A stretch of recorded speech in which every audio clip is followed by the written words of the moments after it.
తిరుమల శ్రీవారి బ్రేక్ దర్శనాలు కల్పిస్తానని చెప్పి Indo Tibetan border police constable భక్తులను బురిడీ కొట్టించాడు.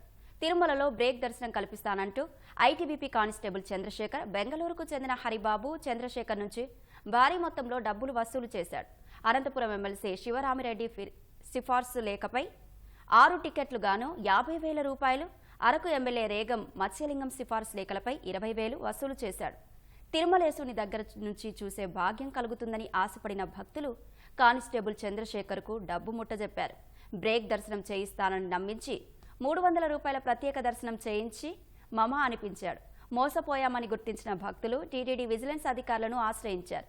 విజిలెన్స్ అధికారుల ఫిర్యాదు మేరకు ఐటీబీపీ కానిస్టేబుల్ చంద్రశేఖర్పై కేసు నమోదు చేసి దర్యాప్తు చేస్తున్నట్లు పోలీసులు వెల్లడించారు.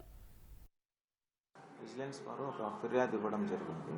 ఐటీబీపీ కానిస్టేబుల్ చంద్రశేఖర్ అనే ఆయన బెంగళూరుకు చెందిన 2 భక్తులు హరిబాబు జగదీష్ అనే వారి దగ్గర నుంచి ఒకరి దగ్గర 50,000 రూపాయలు, అదేవిధంగా ఒకరి దగ్గర 20,000 రూపాయలు తీసుకుని బ్రేక్ దర్శనం చేయిస్తానని చెప్పి వాళ్ళకి 300 రూపాయల టికెట్ ఇవ్వడం జరిగింది. దాన్ని గుర్తించి విజిలెన్స్ అధికారులు ఫిర్యాదు ఇవ్వడం వల్ల దాని మీద కేసు నమోదు చేయడం జరిగింది. దర్యాప్తు చేసి తదుపరి వివరాలు మళ్ళీ వెల్లడిస్తారు.